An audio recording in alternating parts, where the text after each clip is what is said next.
Dobar dan, dragi drugaci.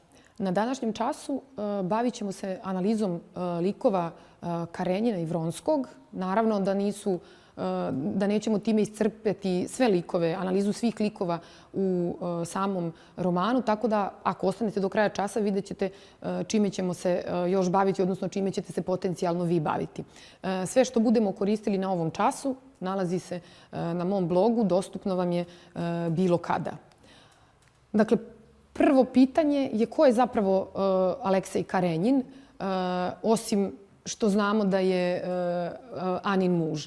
Dakle, ako se usredsredimo na njegov biografski portret, ono što mi znamo jeste da je u pitanju čovek koji je jako rano ostao bez oba roditelja. Oca nije ni upoznao, majka mu je umrla kada je imao svega 10 godina.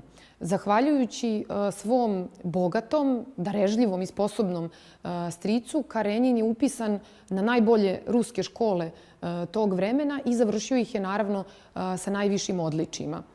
U potpunosti je posvećen svom državničkom pozivu, odnosno činjenici da on pripada jednom velikom složenom državnom aparatu i u tom smislu neće nas začuditi kada ga Ana nazove čovekom mašinom.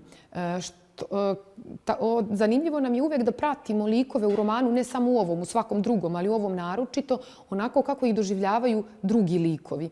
I u tom smislu vrlo često pominjemo mladu kneginicu Ščerbacki, odnosno Kiti, koja posmatra i Anu, i već smo o tome govorili, i samo Karenjina.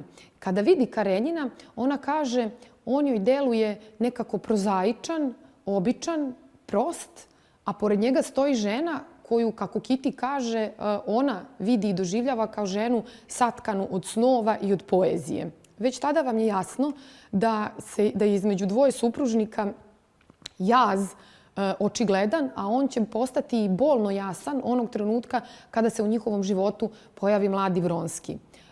Za Oblonskog Karenjin je neko ko je čuven, odnosno, kako on kaže, nema čoveka koji njega ne poznaje. Dakle, jedan izrazito ugledan čovek pre svega posvećen svojoj profesiji. U ovom romanu, kao i u romanima Balzakovim, odnosno u onom koji smo mi čitali, a to je Čičagorio, govorili smo o ljudskim strastima koje umeju da zagospodare našim razumom. Reklo bi se da je Karenjin čovek pored kog je strast samo prošla.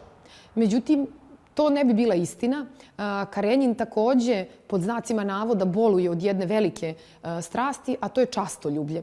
Častoljublje znači naša stalna potreba da se dokazujemo, posebno u očima drugih, a u njegovom slučaju to bi značilo stalno uspinjanje na toj državnoj lestvici, odnosno na hijerarhijskoj lestvici u državnoj službi. I on je zaista u potpunosti posvećen tom idealu. Njegov dan je identičan, skoro svaki dan je identičan. Dakle, on radi do 16 časova. Nakon toga sat vremena prima stranke, slično onoj situaciji koju ste imali kada ste u osnovnoj školi čitali Čehovljevu novelu Činovnikova smrt. Onda posle toga pola sata posvećuje ručku sa svojom ženom i svojim sinom i nakon toga odlazi na sastanke, odnosno prisustvuje tim nekakvim sednicama samog državnog vrha. Prijatelja nema, osim ličnog lekara i šefa svog kabineta, ako bi se oni uopšte prijateljima mogli nazvati. I tako dugih 8 bračnih godina. Dakle, svaki dan identičan kao drugi. A onda ono što će ga prenuti, odnosno probuditi iz tog njegovog dremeža, odnosno te njegove posvećenosti sopstvenoj ulozi čoveka koji je značajan u jednom administrativnom sistemu, biće nesmotreno ponašanje njegove žene na čajanci kod kneginje Beci Tverske. Dakle, to je situacija u kojoj Karenjin postaje svestan da se njegova žena ponaša tako da može da ugrozi njegov ugled. On sa te čajanke odlazi ranije, čeka svoju ženu da se vrati i ona, pokušava nešto da radi, pokušava da čita, a zapravo sve vreme razmišlja kakav stav da zauzme prema onome što je upravo doživeo. Da li da se pravi, da se ništa nije desilo, ili da objasni Ani da to što ona radi ugrožava pre svega njegov državnički, a zatim i društveni ugled. Opredelio je se naravno za ovu drugu opciju, odnosno razgovarao je sa svojom ženom, ako bi se to uopšte razgovorom moglo nazvati. Pre je to bio nekakav prekor koji je dolazio od njega. Pritom taj prekor, kada dolazi od Karenjina, on je uvek odmeren, biranim rečima, bez povišenih tonova, bez bilo kakvog upliva emocija koje smo mi iščitali na licu tog čoveka dogovori. Dakle, on je podsjeća na ono čuveno šta će svet reći, vodi računa o tome, o verskom značaju braka. Dakle, kako on kaže, nisu nas ljudi spojili, Bog nas je spojio. Opominje na ono na šta je Ana najviše osetljiva, a to je sudbina njihovog sina i naravno na ono što su za njega granice pristojnosti, jer kako on sam kaže, on nema pravo na emocije svoje žene. Dakle, to je polje koje njega suštinski ne interesuje, sve dok ona te emocije ne ispolji negde u javnosti. Dakle, u tom smislu on je njoj jasno iscrtao granice pristojnog ponašanja.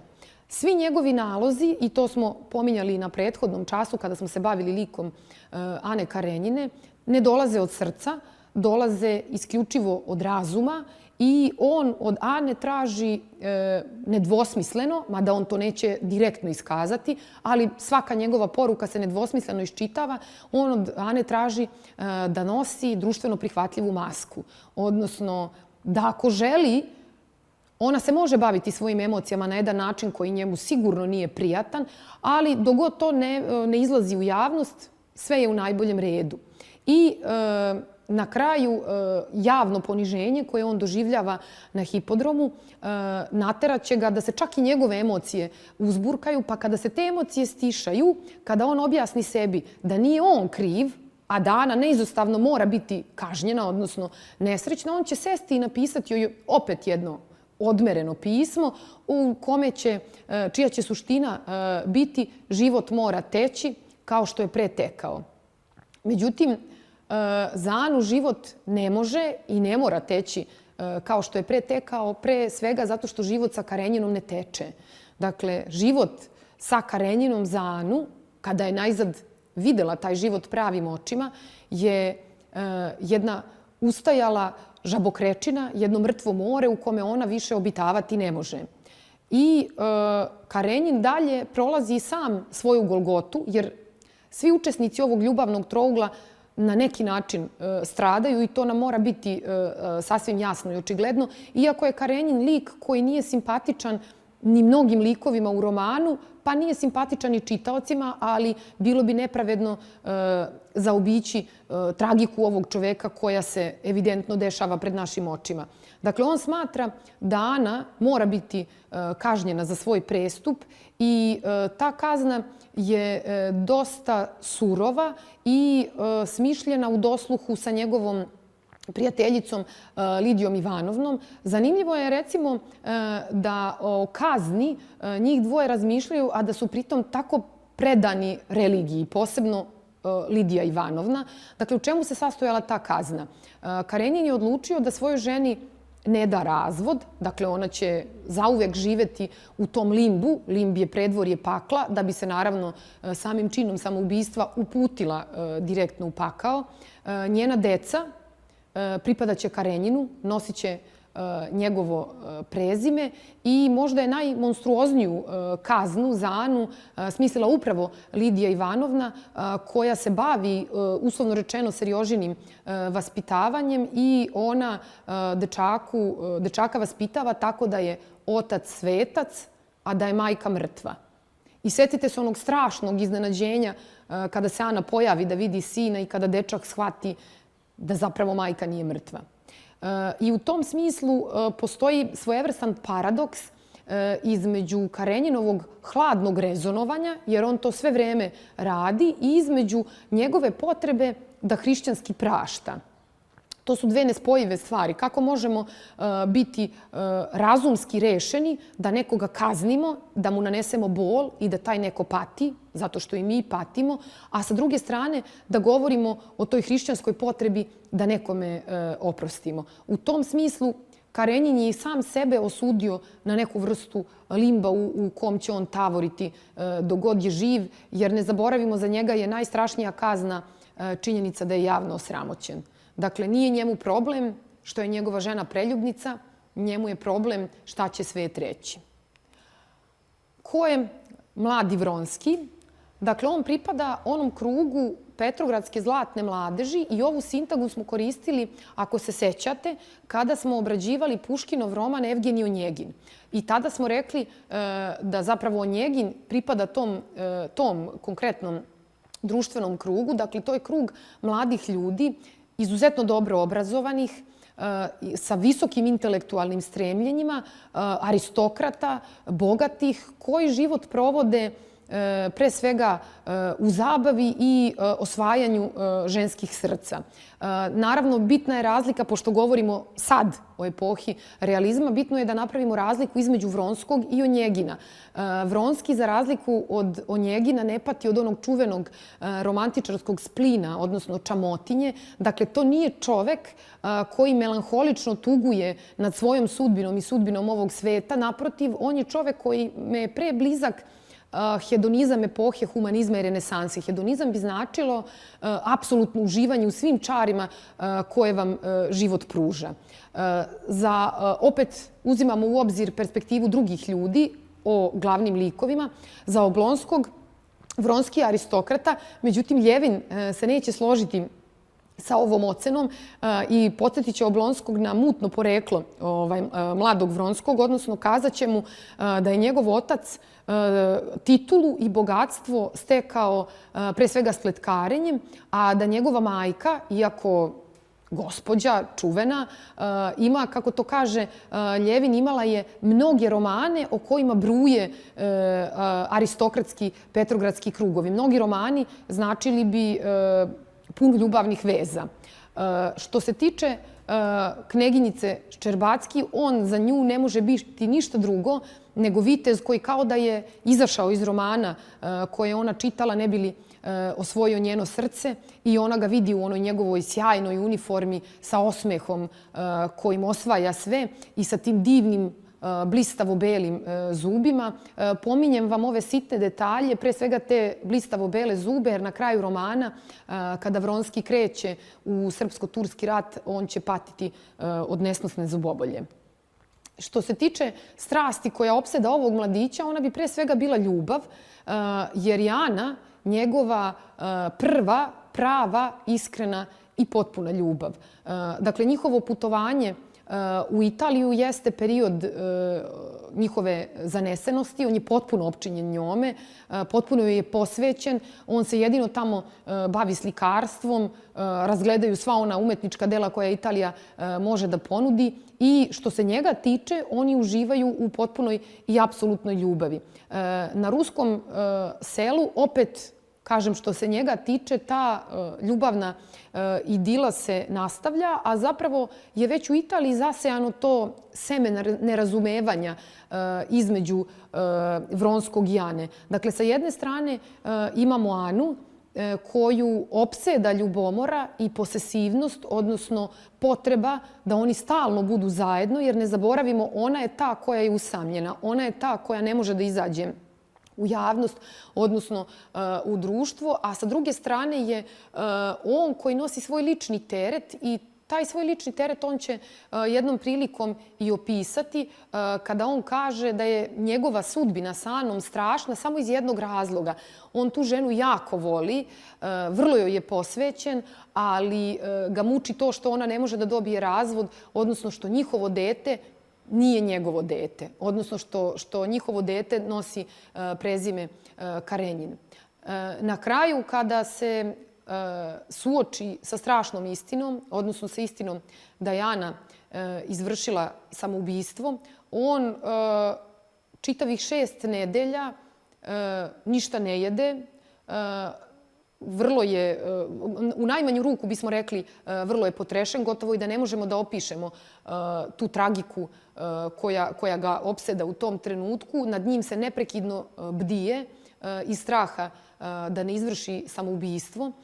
Od karijere je odustao jer je on, tu je recimo, Ako bismo poredili njega i Karenjina, najzgled rekli bismo neuporedivi su, ali dve stvari bih vam istakla. Sa jedne strane, Karenjin je neko ko je častoljubiv. Dakle, on jako voli svoju karijeru, strašno drži do nje i silno se trudi da izgradi i da bude uspešan u tome. A Vronski, koji takođe jako voli svoj vojnički poziv, on je carski adjutant, koji voli konje, uniforme, oružje, koji voli svoje drugove koji su takođe vojnici, u tren oka sve će to baciti pod noge jedne žene čije se, kako on kaže, oči smeju. Dakle, sve je zaboravio zbog Ane, svega je se odrekao zbog ljubavi i zbog toga kažemo to je za njega prva prava, iskrena, potpuna ljubav, ne ona površna zanesenost kako je on recimo imao sa Kiti. Dakle, u trenutku kada je on zaista ljudska ruina, nakon njene smrti, on čak ne poželi ni da se vrati svojoj karijeri. Depresiji se svakako otima, a to vidimo iz njegove odluke da se uputi u srpsko-turski rat, jer kako on kaže svom prijatelju, kao oružje još bi mogao da posluži nekome, kao čovek on je potpuna i nepopravljiva ruina. I tu on izlazi iz ovog romana. Mislim da je savremena beletristika ponudila nešto kao odgovor na pitanje šta je bilo sa Vronskim nakon odlaska. To svakako možete malo proguglajte pa pronađite. Mislim da ima tih knjiga, može biti da čak ima i film. Ono što je, šta je ovog čoveka zapravo učinilo ruinom.